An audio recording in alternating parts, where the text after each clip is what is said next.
सत्य वचन, अमर वचन, जीवित वचन, दिव्य वचन, सत्य वचन, अमर वचन, जीवित वचन।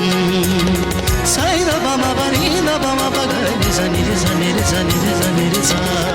दिव्य वचन, सत्य वचन, अमर वचन, जीवित वचन, दिव्य वचन, दिव्य वचन।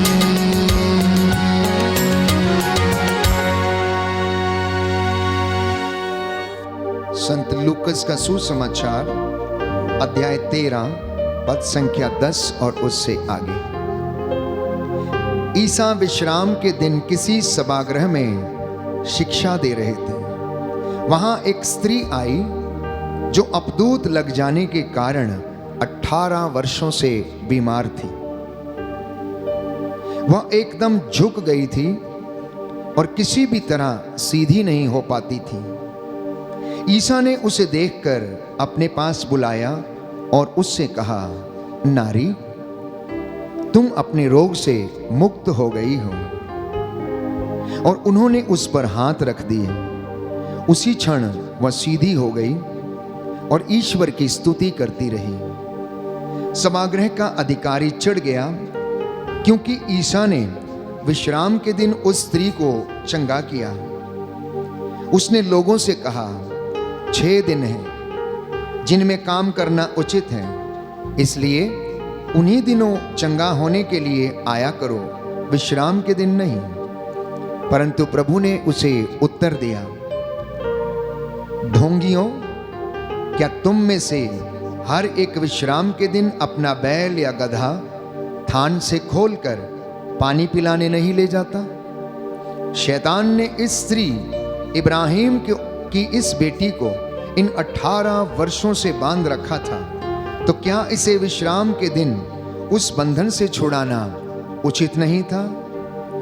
ईसा के इन शब्दों से उनके सब विरोधी लज्जित हो गए, लेकिन सारी जनता उनके चमत्कार देखकर आनंदित होती थी। Hallelujah, hallelujah. यीशु की स्तुति हो, यीशु की स्तुति, यीशु को धन्यवाद, यीशु को धन्यवाद, यीशु की आराधना हो, यीशु की आराधना, यीशु की महिमा हो, यीशु की महिमा, यीशु को धन्यवाद। यीशु को धन्यवाद। हे प्रभु यीशु, हे प्रभु यीशु, मेरे परिवार में, मेरे परिवार, मेरे जीवन में मेरे जीवन जो में कष्ट है, जो कष्ट है, परेशानी है, परेशानी जो है, चिंता है, जो चिंता है, हे प्रभु यीशु, हे प्रभु यीशु, आपके वचन के द्वारा आपके वचन के द्वारा अभी और इसी वक्त अभी और वह इसी वक्त दूर हो जाए। वह दूर हो जाए। Hallelujah, hallelujah, hallelujah, hallelujah, hallelujah. Hallelujah. प्रियजनों, पवित्र बाइबल में हम पढ़ते हैं 2 प्रकार के लोगों को चंगाई मिलती थी, 2 तरीके से चंगाई मिलती थी।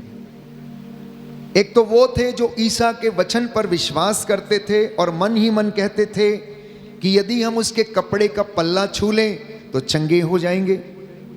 उनमें से एक स्त्री ऐसी थी जो 18 वर्ष से पीड़ित थी, जो रक्तस्राव बहते बहते अपने शरीर में कमजोरी महसूस करती थी। अनेकानेक इलाज करने के बाद भी उसे कोई लाभ नहीं हुआ था। अनेकों वैद्यों के पास जाकर वो अपना सब कुछ लुटा चुकी थी। जब सब रास्ते बंद हो गए तो मैं समझता हूं कि उसने ईसा के विषय में सुना होगा कि ईसा घूम घूम कर गांव गांव में प्रचार करते, लोगों के सिर पर हाथ रखते और उन्हें चंगा किया करते थे। उसके मन में विश्वास हो आया और वो मन ही मन कहने लगी कि यदि मैं इस व्यक्ति के कपड़े का पल्ला भर छू लूं तो मैं चंगी हो जाऊंगी। बस उसका यही दृढ़ निश्चय उसे चंगाई दिलाता है। एक दिन ईसा उस रास्ते से गुजर रहे थे और सैकड़ों की भीड़ उनके पीछे चल रही थी। प्यारे भाइयों और बहनों, यहूदी प्रथा में जिन स्त्रियों को रक्तस्राव हुआ करता था उन्हें अशुद्ध समझा जाता और उन्हें गुरुओं को और रब्बीस को छूने की इजाजत नहीं थी। ना ही वो उनके आमने सामने आ सकती थी। ऐसी स्त्रियों को रबीस को अर्थात गुरुओं को छूने की इजाजत नहीं थी।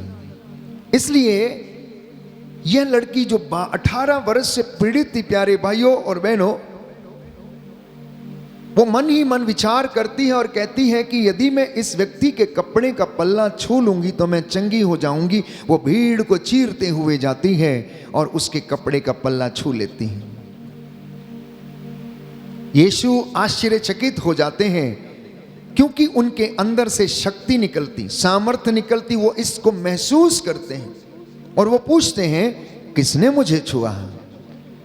शिष्य उनसे कहने लगते हैं, गुरुवर आप जानते हैं सैकड़ों की भीड़ आपके ऊपर गिरी पड़ती है और आप पूछ रहे हैं किसने मुझे छुआ। बोले नहीं नहीं नहीं, नहीं। किसी ने मुझे विश्वास के साथ छुआ है, किसी ने मुझे विश्वास के साथ छुआ है। कौन है वो? और वो भीड़ के ऊपर दृष्टि गड़ाते हैं। ये स्त्री डरते कांपते हुए आती है और कहती है और अपना सारा वृत्तांत उन्हें सुना देती है। और प्रभु उससे कहता है, बेटी तेरे विश्वास ने तुझे चंगा किया है, तेरे विश्वास ने तुझे चंगा किया है।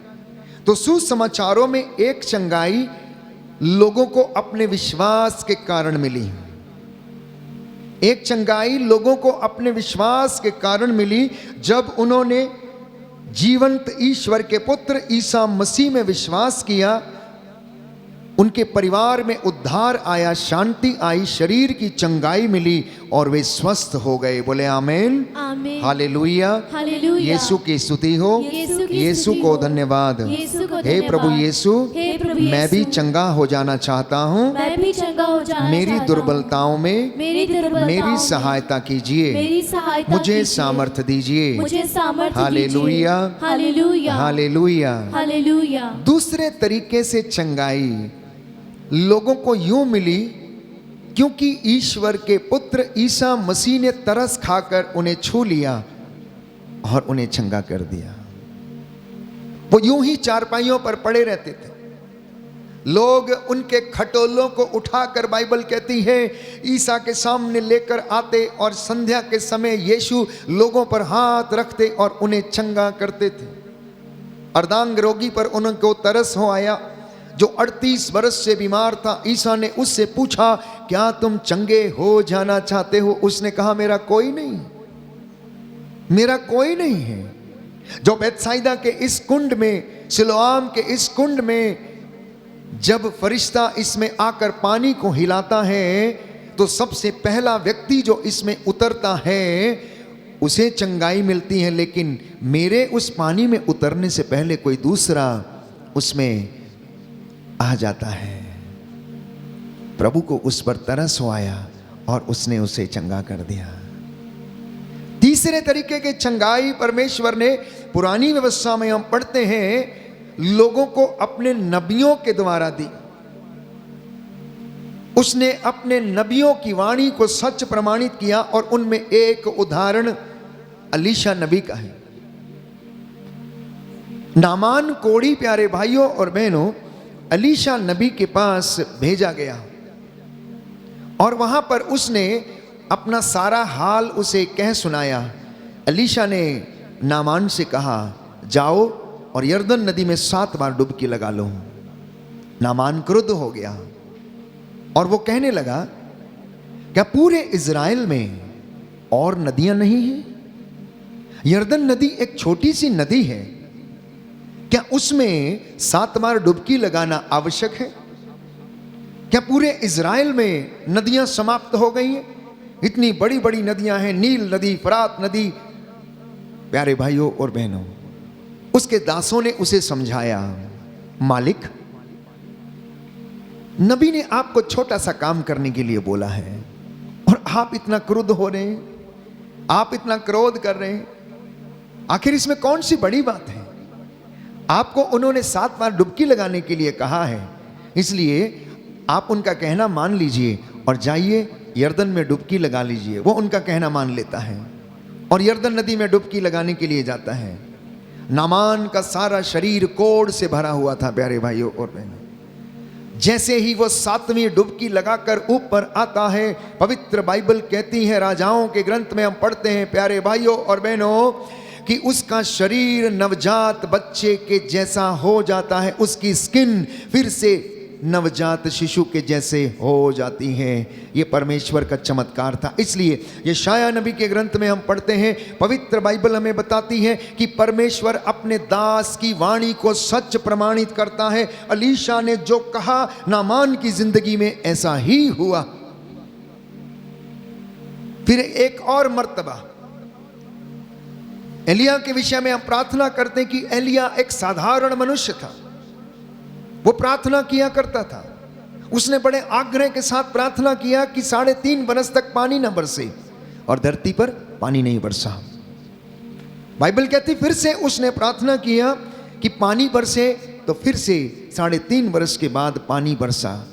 कहने का मतलब यह है कि परमेश्वर ने अपने दासों की वाणी को सच प्रमाणित किया और लोगों को चंगाई दी, और नबियों के द्वारा उसने चिन्ह और चमत्कार दिखाए। बोलिए आमीन, आमीन, हालेलुया, हालेलुया। यीशु की स्तुति हो, यीशु की स्तुति यीशु हो, को धन्यवाद, यीशु को धन्यवाद, यीशु की आराधना हो, यीशु की आराधना यीशु हो, की महिमा हो, यीशु की महिमा हो, यीशु की आराधना हो, यीशु की आराधना यीशु हो, को धन्यवाद, यीशु को धन्यवाद, हालेलुया, हालेलुया, हालेलुया। हालेलुया। हे प्रभु यीशु, हे प्रभु यीशु, मेरे जीवन में, मेरे जीवन में, मेरे परिवार में मेरे परिवार में आपकी आशीष ठहरे, आपकी आशीष ठहरे, और मेरे कामकाज में और मेरे कामकाज में आपकी महिमा प्रकट हो जाए। आपकी महिमा प्रकट हो जाए। Hallelujah, hallelujah, hallelujah, hallelujah, hallelujah. Hallelujah.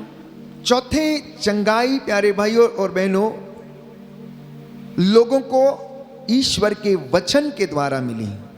जब उन्होंने वचन को ग्रहण किया, प्रायश्चित किया, तो परमेश्वर ने उनके गुनाहों को माफ किया और उनके परिवार में आशीष आ गई।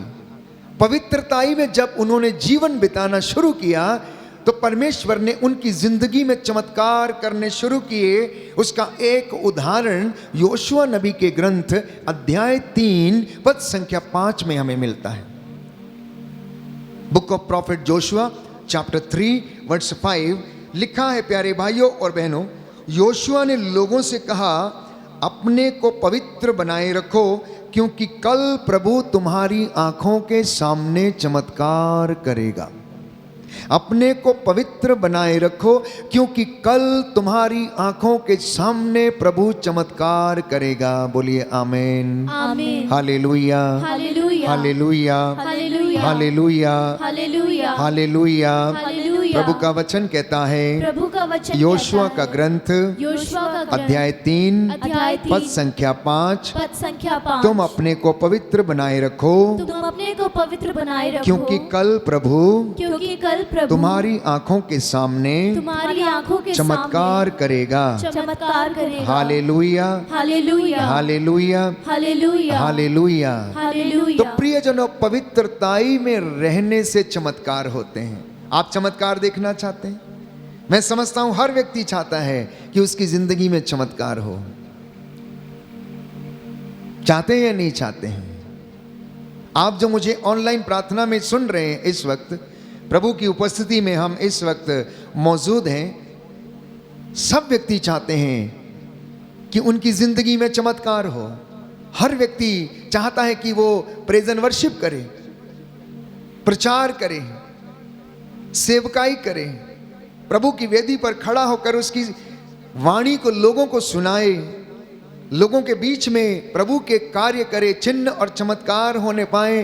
तो बाइबल कहती है, अगर आप चमत्कार देखना चाहते हैं तो आपको पवित्रताई में रहना होगा, उपवास और प्रार्थना में बने रहना होगा।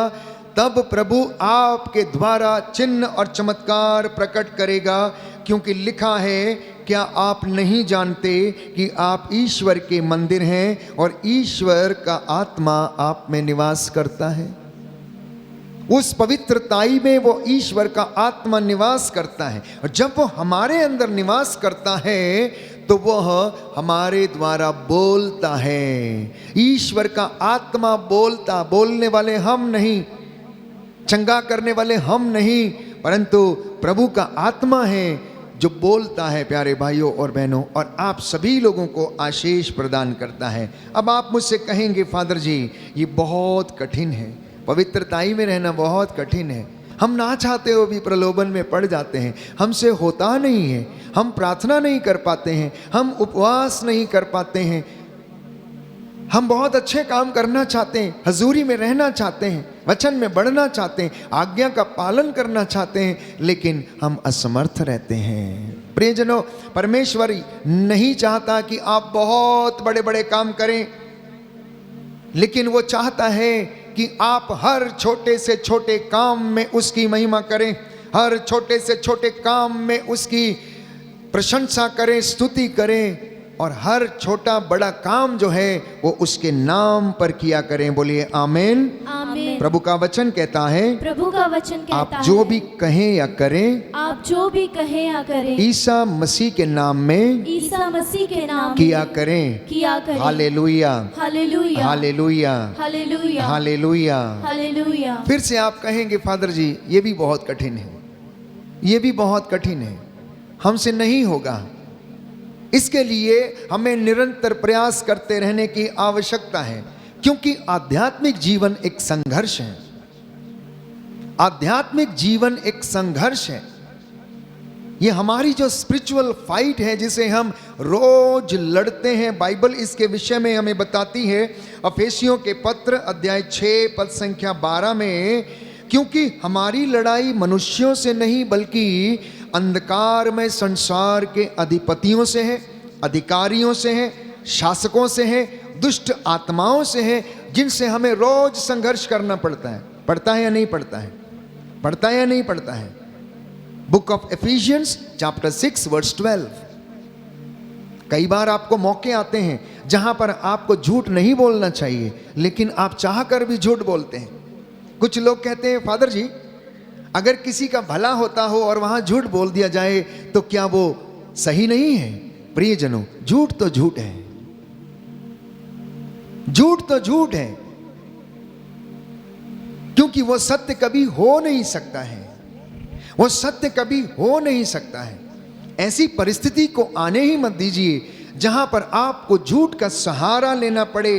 इसलिए संत पौलुस हमें समझाता है इस संघर्ष को जीतने के लिए हमें आध्यात्मिक बातों का ज्ञान होना जरूरी है। प्रियजनों, हमें प्रभु के वचन का ज्ञान होना जरूरी है। संत पौलुस कहता है कि हमें दुष्ट आत्माओं से, जैसे निराशा, ईर्ष्या, उदासी, अहंकार, घमंड, निंदा, दलबंदी, चोरी, झूठ, फरेब और ऐसी तमाम बातें जिनका हमें रोज सामना करना पड़ता है। रोज हम प्रलोभनों से गुजरते हैं, रोज हम अपने शरीर को अपवित्र करते, रोज हम अपने विचारों को अपवित्र करते, रोज हम ऐसे काम करते हैं जिससे कि ईश्वर को ठेस पहुंचती है। उसके 10 हुक्मों के खिलाफ हम रोज ऐसे कार्य करते हैं जिससे वो नाराज हो जाता है। जब जब हम इन बातों में पड़ते हैं, इन बुराइयों में गिरते हैं, हम उसे सूली चढ़ाने का काम करते हैं। वो मेरे और आपके लिए कष्ट सहता है। इसलिए प्यारे भाइयों और बहनों, युद्ध जीतने के लिए जिस तरह से हथियारों की आवश्यकता है, उसी तरह आत्मिक संघर्ष करने के लिए हमें पवित्रता, हमें विश्वास, हमें दृढ़ विश्वास की आवश्यकता है। क्योंकि पवित्रता और अभिषेक दोनों साथ साथ चलते हैं। इसलिए संत पौलुस हमें समझाता है कि तुम ईश्वर के अपार सामर्थ्य से अब बल ग्रहण करो, तुम ईश्वर के हथियारों को ग्रहण करो। इतना ही नहीं, अगर आपके पास हथियार है, चलाने नहीं आते, फिर भी आप हार जाएंगे। आपके पास बंदूक है लेकिन आपको चलानी नहीं आती है, फिर भी आप हार जाएंगे। सामने वाला आपको मार डालेगा। यदि आपके पास बाइबल है लेकिन आप उसे पढ़ते नहीं है, वचन को इस्तेमाल करना नहीं आता है, क्योंकि निवेदन करने के लिए कौन सा वचन बोलना है, चंगाई करने के लिए कौन सा वचन बोलना है, आत्मा में अभिषेक प्राप्त करने के लिए कौन सा वचन पढ़ना चाहिए, यदि हमें मालूम नहीं है, प्रियजनों, हम हार जाएंगे, हम हार जाएंगे। इसलिए शैतान का सामना करने के लिए सही मौके पर ईसा मसीह के द्वारा कहा गया सही शब्द का इस्तेमाल करना अत्यंत आवश्यक है। जब गूंगे बहरे की दुष्ट आत्मा उस व्यक्ति के अंदर थी तो ईसा ने उसे डांटा और उससे कहा, अरे गूंगे बहरे की आत्मा, मैं तुझसे कहता हूं इसके अंदर से निकल जा। जब गेरासीन का अपदूतग्रस्त चिल्ला रहा था, दूर से वो कह रहा था कि तुझे हमसे क्या, तू हमें सताने के लिए क्यों आया है। यीशु ने उसे डांटा और उससे कहा, चुप रह और इस मनुष्य से निकल जा। वो अनुनय विनय करने लगा, कहने लगा कि मुझे यहां से मत निकालिए। यीशु ने उसे फिर डांटा। प्यारे भाइयों और बहनों, इतना ही नहीं, गेत्समनी बाग में जब यीशु प्राण पीड़ा सह रहा था, उन्हें आग्रह के साथ प्रार्थना किया। देखिए, वो ईश्वर का बेटा था, वो ईश्वर का बेटा था। यदि पिता से वो कहता कि मेरे लिए सैकड़ों दूतों की सेना भेज दीजिए, तो क्या पिता उनके लिए नहीं भेजता? अवश्य भेजता, अवश्य भेजता। लेकिन ईश्वर का पुत्र होने के बावजूद बाइबल कहती है, फिलिपियों के पत्र अध्याय 2 पद संख्या 5 और उससे आगे हम पढ़ते हैं कि उसने ईश्वर की बराबरी नहीं की, परंतु मेरे और आपके जैसे उसने दुख को सहन किया। उसने दुख के रहस्य को हमें समझाया, दुख में महिमा छाई है, उसने ये लोगों को बताया और उसने कष्टों को सहा, आग्रह के साथ प्रार्थना किया। जानते हैं यीशु ने कैसे अपने आप को तैयार किया? यीशु ने आज्ञाकारिता से अपने आप को तैयार किया, विश्वास के द्वारा, अधिकार के साथ, ईश्वर का वचन बोलकर, पवित्रताई में बने रहकर दुष्ट आत्माओं से वो संघर्ष करते रहे और आदत के अनुसार रोज संध्या के समय सारे कामकाज समाप्त करने के बाद ईसा पहाड़ी पर पिता से मिलने के लिए जाया करता है। इसलिए माता पिता, मैं आपसे दरख्वास्त करता हूं यीशु के नाम पर, आप कितने भी थके हारे क्यों ना हो, आप कितने भी व्यस्त क्यों ना हो, लेकिन संध्या के समय अपने शयन कक्ष में जाने से पहले, घर लौटते हैं जब आप दफ्तर से, उस वक्त आप परमेश्वर से मिलना ना भूलिएगा, वचन को पढ़ना ना भूलिएगा, स्तुति प्रशंसा करना मत भूलिएगा। कम से कम कुछ समय, योर प्रायोरिटी टाइम जो है वो परमेश्वर को आप देना आदत बना लीजिए, आदत बना लीजिए और अपने हाथों को मूसा के जैसे ऊपर रखिए। प्यारे भाइयों और बहनों, वो आपके बच्चों के लिए उन्नति के कारण बनेंगे, आपके बच्चों और आपके परिवार को वो सफलता प्रदान करेंगे। जिन माता पिताओं के हाथ इबादत में ऊपर रहते हैं, उनके घर में किसी चीज़ की कमी या घटी नहीं रहती है, वो निराश नहीं रहते, वो दुखों में भी दृढ़ बने रहते हैं। जलाशय के पास में लगाए गए उन वृक्षों के समान हैं जो सदा हरे भरे रहते हैं। बोले आमीन, आमीन, हालेलुया, हालेलुया, हालेलुया, हालेलुया। यीशु की स्तुति हो, यीशु को धन्यवाद, यीशु की आराधना हो, यीशु की आराधना, यीशु की महिमा हो, यीशु को धन्यवाद, hallelujah, hallelujah, hallelujah, hallelujah, hallelujah, hallelujah, hallelujah. Hallelujah. तो अगर आप चाहते हैं कि आपका परिवार आत्मिक उन्नति करे, आपका परिवार आध्यात्मिक संघर्ष में जीते, तो सुनिए ध्यान से, पवित्र बाइबल हमें क्या कहती है। मार्कुस का सुसमाचार अध्याय 14 पद संख्या 38 और उससे आगे सुंदर वचन है। प्यारे भाइयों और बहनों, प्रभु ने कहा जागते रहो, प्रार्थना करते रहो, जागते रहो और प्रार्थना करते रहो। मैं आपके लिए वचन पढ़ूंगा। तब वे अपने शिष्यों के पास गए और उन्हें सोया हुआ देखकर पेतरुस से बोले, सिमोन, सोते हो? क्या तुम घंटे भर भी मेरे साथ नहीं जाग सके? जागते रहो और प्रार्थना करते रहो, जिससे तुम परीक्षा में ना पड़ो। आत्मा तो तत्पर है परंतु शरीर दुर्बल है, आत्मा तो तत्पर है परंतु शरीर दुर्बल है। सच है प्यारे भाइयों और बहनों, दिन भर का काम करने के बाद ये पैर हाथ थक जाते हैं, शरीर जवाब देने लगता है, शाम को आराम करने की सोचता है। शैतान प्यारे भाइयों और बहनों प्रलोभन देता है और कहता है, बेटा थक गया है, कोई बात नहीं, आज मत करो, कल कर लेना, क्योंकि उसे मालूम है कल कभी आएगा नहीं और इसे मैं कभी करने नहीं दूंगा, इसे मैं कभी करने नहीं दूंगा। इसलिए उस वक्त दृढ़ता के साथ शैतान का सामना करना। और बाइबल हमें बताती, यूहन्ना के पत्र में हम पढ़ते हैं, शांति का ईश्वर शीघ्र ही शैतान को आपके कदमों के नीचे डाल देगा और कुचल देगा। इसलिए हर प्रार्थना, हर साधना, हर आध्यात्मिक धर्म महासभा जो जितनी भी हैं, ये एक स्पिरिचुअल वॉरफेयर है, ये एक आध्यात्मिक संघर्ष है जहां आप बदरूहों के साथ लड़ते हैं। जब वचन सुनाया जाता, जब वचन स्वीकार किया जाता, जब वचन को बोला जाता है, प्यारे भाइयों और बहनों, इनसे लड़ने के लिए पवित्रता, उपवास और प्रार्थना की आवश्यकता है। इसलिए यीशु ने कहा मार्कुस के सुसमाचार अध्याय 9 पद संख्या 29 में, उपवास और प्रार्थना के बिना ये जाति नहीं निकाली जा सकती।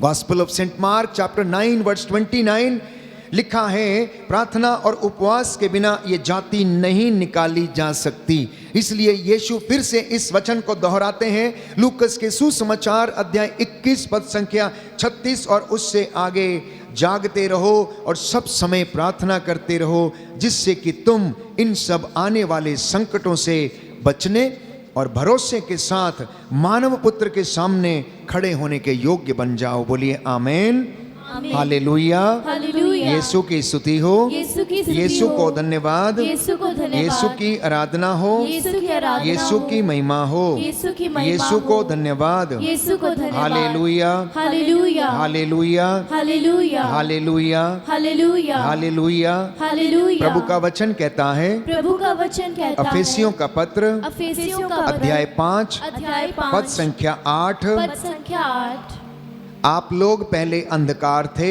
आप लोग पहले अंधकार थे, अब प्रभु के शिष्य होने के नाते अब प्रभु के शिष्य होने के नाते ज्योति बन गए हैं। ज्योति बन गए हैं। इसलिए ज्योति की संतान की तरह ज्योति की संतान की तरह आचरण करें। करें। Hallelujah, hallelujah, hallelujah. हालेलुया।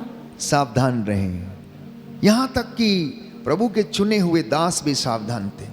पौलुस बड़ा सावधान था, इसलिए कुरिन्थियों के दूसरे पत्र अध्याय 2 पद संख्या 11 में वो कहता है,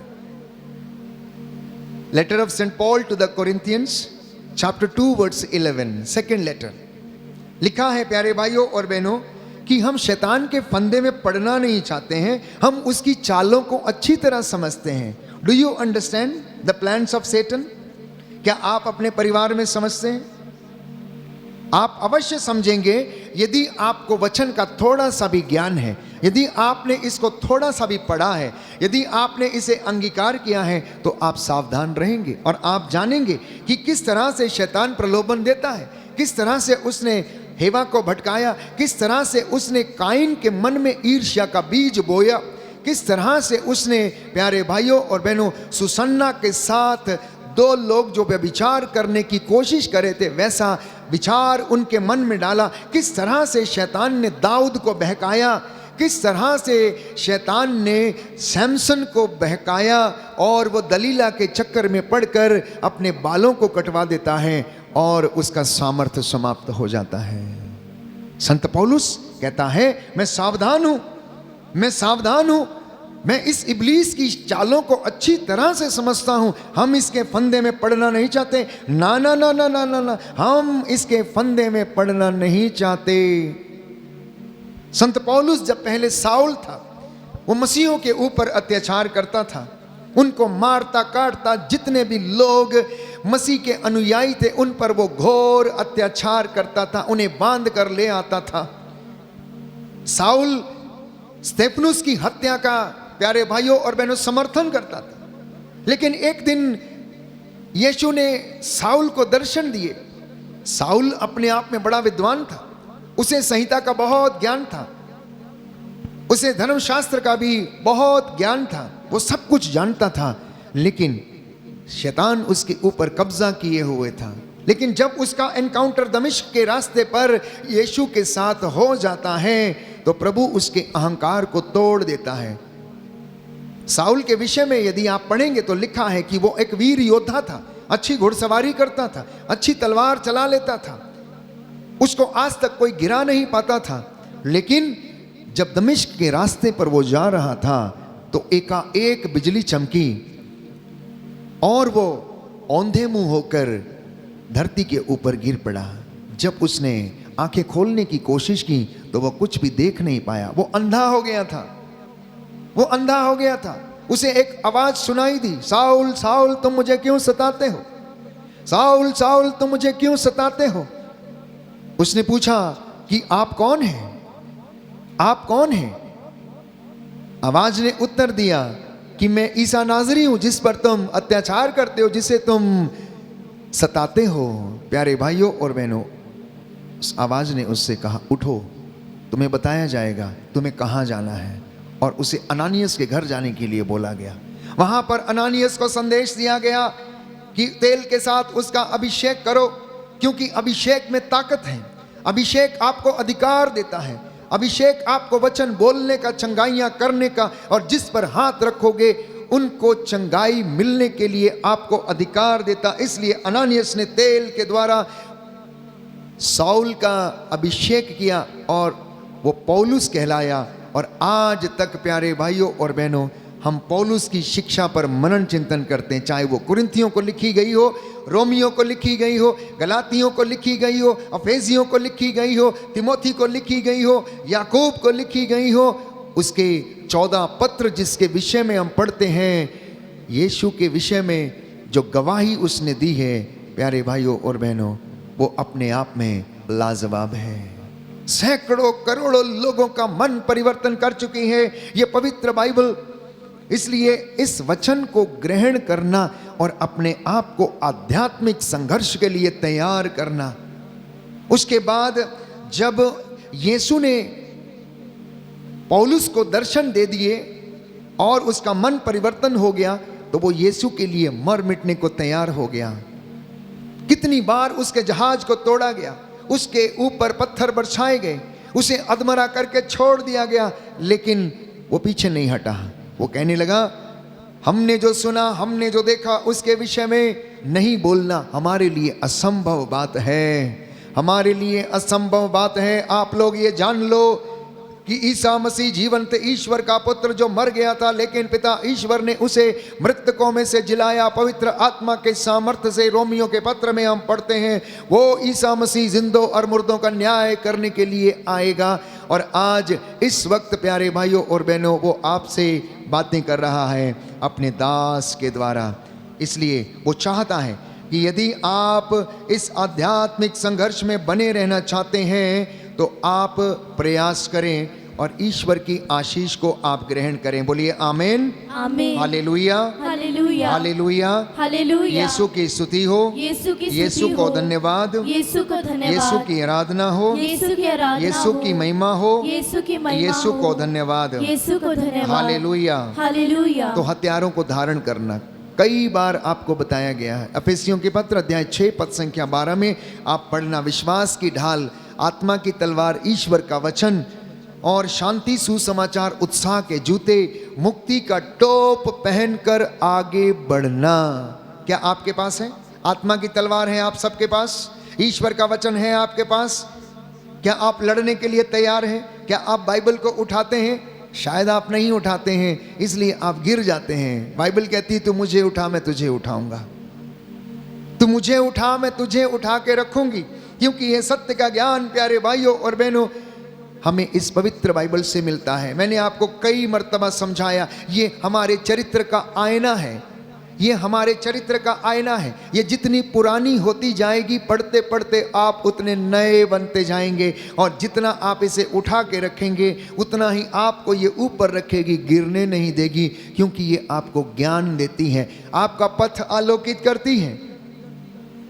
तो आध्यात्मिक संघर्ष में बने रहने के लिए पवित्र वचन को जानने, पहचानने, समझने की आवश्यकता है। एक मसीह के जीवन में प्यारे भाइयों और बहनों, पवित्र वचन का होना उतना ही आवश्यक है जितना कि हमारे शरीर को बने रहने के लिए मिनरल्स की आवश्यकता है, खून की आवश्यकता है। एक मसीह का विश्वास परिपक्व होने के लिए उसे वचन की आवश्यकता है। दूसरी बात प्रियजनों, इब्रानियों का पत्र अध्याय 12 पद संख्या 14 की हमें शांति बनाए रखने की और पवित्रता की साधना करने की आवश्यकता है। शांति की साधना, पवित्रता की साधना करने की आवश्यकता है, क्योंकि इसके बिना कोई भी ईश्वर के दर्शन नहीं कर सकता है। हालेलुया। Hallelujah hallelujah. हालेलुया। यीशु की स्तुति हो, यीशु की यीशु स्तुति को हो। धन्यवाद, यीशु को धन्यवाद। यीशु की आराधना हो, यीशु की आराधना यीशु हो। की महिमा हो, यीशु की महिमा हो। यीशु को धन्यवाद। यीशु को धन्यवाद। Hallelujah hallelujah hallelujah. हालेलुया। हम क्यों नहीं कर पाते हैं? What is the problem? Why are we not able to win in a spiritual warfare? क्यों हम थोड़ी सी प्रार्थना करने के बाद भटक जाते हैं या प्रलोभन में गिर जाते हैं? उसके कई कारण हो सकते हैं। प्रार्थना में बाधा हो सकती है। प्रार्थना में बाधा के बहुत से कारण हो सकते हैं। सबसे पहला कारण अनकन्फेस्ड सिन, वो पाप जो प्रकट नहीं किया गया है, वो हमारे अपराध बोध के कारण हमको नीचे गिराता रहता। इसलिए भजन संहिता 66 पद संख्या 18 में लिखा है, स्तोत्रकार ये कहता, यदि मेरे मन में बुराई होती तो ईश्वर मेरी नहीं सुनता। तो यदि हमारी सुनी नहीं जाती तो इसका मतलब ये है कि हमारे मन में बुराई है। दूसरा कारण लैक ऑफ फेथ, विश्वास की कमी। अगर आप न्यायकर्ताओं के ग्रंथ अध्याय 6 पद संख्या 36 में पढ़ेंगे, बुक ऑफ जजेस चैप्टर 6 वर्स 36, यदि आप उसमें पढ़ेंगे तो गिदयोन ने ईश्वर की 2 बार परीक्षा ली। गिदयोन ने ईश्वर की 2 बार परीक्षा ली। मूसा के विषय में कहा गया है कि मूसा ईश्वर के इतने नजदीक रहता था, रोज बातें करता था, लेकिन फिर भी वो बहक गया और उसने चट्टान पर एक बार डंडा मारने की अपेक्षा उसने 2 बार चट्टान के ऊपर डंडे से प्रहार किया। क्यों? क्योंकि लोग उसे उकसा रहे थे। वो क्रोध में आ गया और जब क्रोध में आया, क्रोध के कारण वो ईश्वर की कृपा को भूल गया और उसने 2 बार चट्टान के ऊपर अपने डंडे से वार किया। परमेश्वर उससे क्रुद्ध हो गया। प्यारे भाइयों और बहनों, मूसा क्या तू नहीं समझता था? क्या तू नहीं जानता था? इतने चिन्ह और चमत्कार मैंने तुझे दिखाए, लेकिन तूने फिर भी डाउट किया, शक किया कि चट्टान से पानी निकलेगा या नहीं। और जानते हैं इसका खामियाजा क्या भुगतना पड़ा? मूसा को कनान देश जाने की अनुमति नहीं मिली। मूसा को कनान देश में प्रवेश करने की अनुमति नहीं मिली। वो नेबो पर्वत पर बाइबल कहती है कि वहां पर उसका देहांत हो गया और योशुआ की अगुवाई में, प्यारे भाइयों और बहनों, परमेश्वर ने इजराइलियों को लीड किया। इजराइलियों को उसने लीड किया। यरीको की दीवार को उसने ढाया। इतना ही नहीं, पारदर्शिता की कमी के कारण मेरी और आपकी जिंदगी में चमत्कार नहीं हो पाते और हम प्रार्थना में अधूरे रह पाते हैं। पारदर्शिता मतलब ट्रांसपेरेंसी। ट्रांसपेरेंसी की कमी के कारण याकूब का पत्र अध्याय 5 पद संख्या 16 में आप पढ़ेंगे, संत पौलुस लिखता है याकूब को कि आप लोग एक दूसरे के सामने अपने पापों को स्वीकार करें। Do you confess your sin to each other? क्या पति अपने पत्नी से सॉरी बोलता है? क्या बच्चे अपने माता पिता से सॉरी बोलते हैं? क्या आप अपने अधिकारी से सॉरी बोलते हैं? क्या आपने कभी अपने पड़ोसी से सॉरी बोला? क्या आपने अपनी आया से कभी सॉरी बोला है? क्या आपने कभी अपनी मेड से सॉरी बोला है? या कोई व्यक्ति आपके द्वार पर आया है, भिखारी है, कभी आपने उसको सॉरी बोला है? Lack of transparency, lack of transparency, lack of forgiveness, ये प्यारे भाइयों और बहनों हमारी आध्यात्मिक जीवन में बाधा उत्पन्न करते हैं। क्षमा हम नहीं कर पाते हैं, इसलिए प्रार्थना में हमें कुछ मिलता नहीं है, क्योंकि हम अपने स्वार्थ की प्रार्थनाएं करते हैं। और आखिरी बात, अनरिजॉल्व्ड कॉन्फ्लिक्ट्स हमारे जो व्यक्तिगत जीवन में है, पारिवारिक जीवन में है, ये हमें आध्यात्मिक संघर्ष में उन्नति पाने नहीं देते हैं। कुछ ऐसी बातें जो हमारी जिंदगी में पूरी नहीं हो रही हैं, जो निरंतर चलते रहते हैं। फॉर एग्जाम्पल, वैवाहिक जीवन के जो कॉन्फ्लिक्ट्स हैं, पति पत्नी के बीच में, जो कभी सुधर नहीं पाते हैं, उनकी जिंदगी में वचन काम नहीं कर पाता है। आइए हम प्रार्थना करें। एक एक बंधन जो है यीशु के नाम पर आज हमारी जिंदगी से टूटे और प्रभु हमें अनुग्रहित करे। आध्यात्मिक उन्नति के लिए हम संघर्ष करते रहें, प्रार्थना करते रहें, आदत डाल लें, प्रभु से बातचीत करने की, प्रभु से रोज मिलने की आदत के अनुसार हम रोज प्रभु की हुजूरी में इकट्ठे होकर प्रभु से प्रार्थना करें।